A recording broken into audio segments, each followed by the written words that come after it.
So we got the PS5 specs today. Let's talk about it and compare it to the Xbox Series X.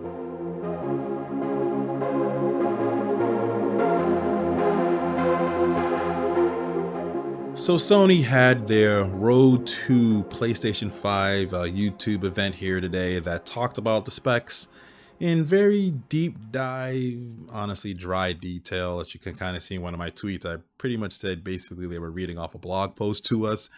That's why Microsoft made there's a blog post and not a whole video. They let some other folks take over the video portion of this. And I get it. It's for investors and it's for devs out there. Basically, this is probably most likely what they were going to talk about at GDC and whatnot.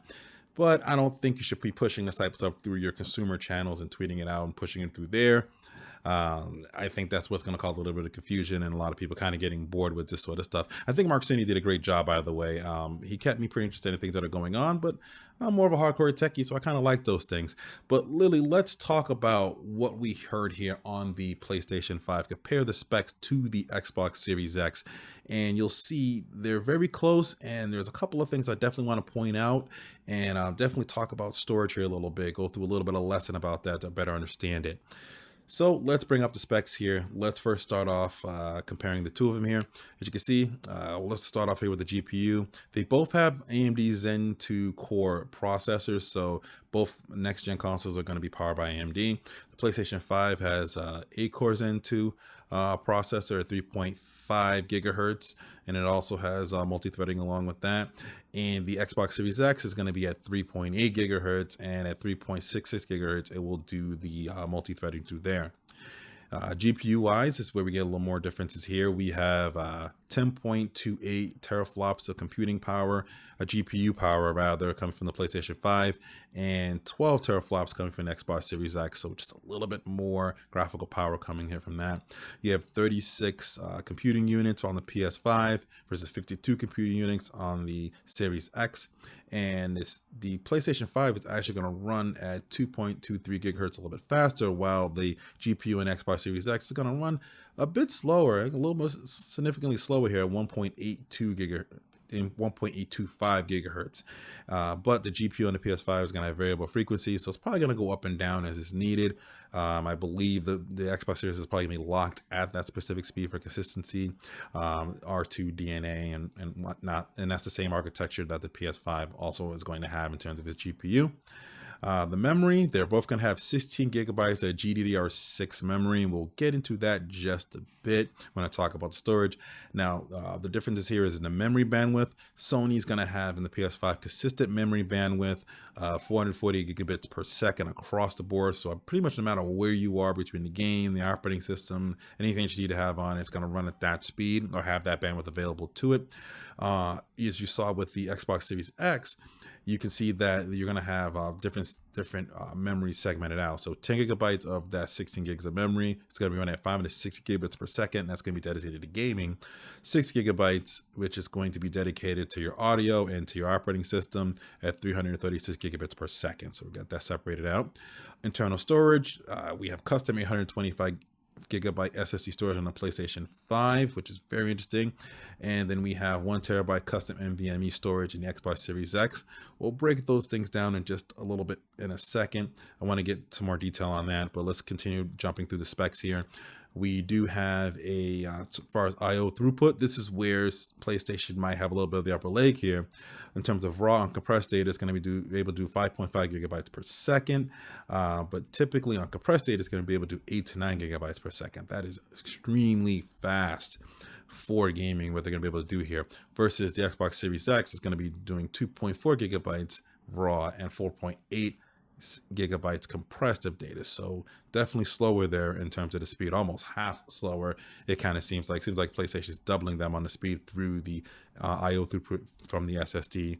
Like I said, let's get a little more detail on that. External storage, they're both going to be support USB HDD. I'm assuming Sony's going to be support USB 3.2 Gen 2 for those faster speeds. Both are going to have 4K UHD Blu-ray drives, and both are going to have 4K 60 native with 8K support coming in. So That's kind of detailing down sort of the specs between the two there. You can see that they're really close, but there's a significant differences there, especially in the storage space, which is what I want to talk more about here. So I want to get in a bit deeper about storage and why I feel that's going to be the most significant change for next gen consoles that are really going to jump it up, and we're going to see that real boost in performance that you're going to be able to really tell the difference is going to make this feel like next gen. It's really gonna be about storage. So we're gonna do, for the folks that may not understand this, we're gonna do a little bit of a history lesson on sort of storage a little bit here. So got this bad boy sitting right here. Surprised I still have this in house, but this is a HDD or hard disk drive, your typical what we would call a spinning drive. Now, these were in everything back in the day, and they're still in some things. There's a much smaller version of this in terms of size inside your console right now. And this is slow storage. So back then, this has, like I said, a spinning drive, and the reason why they call it that is because there's a little spinning platter in there. There's probably several spinning platters in there that your storage is on that you read and write from. And there's this little sort of needle head thing that's on, like, think of it as a record player, like the old school record player. There's like a little needle inside of there. Not really a needle, I'm paraphrasing here and simplifying this truthfully. In here, and it's got to sort of seek and find the storage. So it's sitting right there, and it's running up and down the spinning disks that are going around at different sort of speeds. Of 7,200 RPM was typical. Slow was around 5,600. You could get fast at 10,000 RPMs. Then you get into 12 and 14K. It's typically what you see in servers, but consumer-wise, you usually saw 7,200 or so with those. Now, imagine that spinning around, and the little spindle has to go up and down and seek the data. And the data is only written in a certain place. It's on a spinning drive. So it's got to kind of seek and find different bits and pieces of that data. That's why there's such thing as defragmenting, going around trying to put that together to speed things up in terms of access. But basically, that's what's in your consoles right now. And that's what they've been relying on using. And you can imagine that the speeds are a little bit slow on that, because the max these could do are about 3 gigabits per second or 6 gigabits per second is what they kind of measured it as. Wasn't the most consistent in terms of that speed, but that's what you can sort of expect in your consoles right now. But everything sort of changed here, especially in PCs and all sorts of things. And it's when we move to solid state storage. It's what's in your PC today. Most PCs today have that. It's what's in your laptop. It's what's in your smartphone.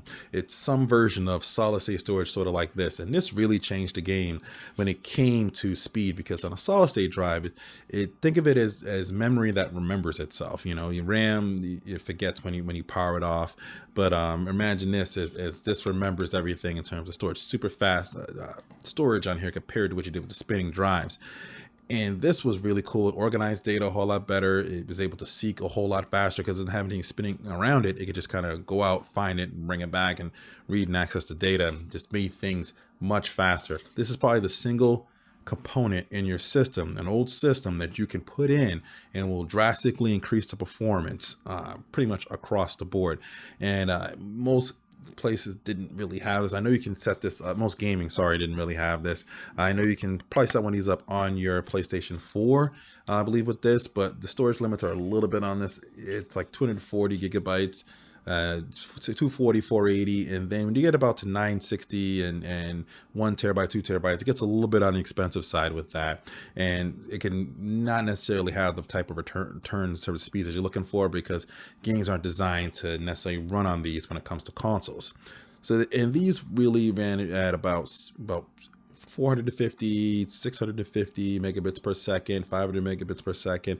It usually went up to as fast as about 600 or so in terms of speed here with it. And that's what you got here with this, drastic improvements. Now, what we're going to get in the consoles here, and unfortunately I don't have a physical one to show you because I'm using all of them here, we're getting into NVMe storage.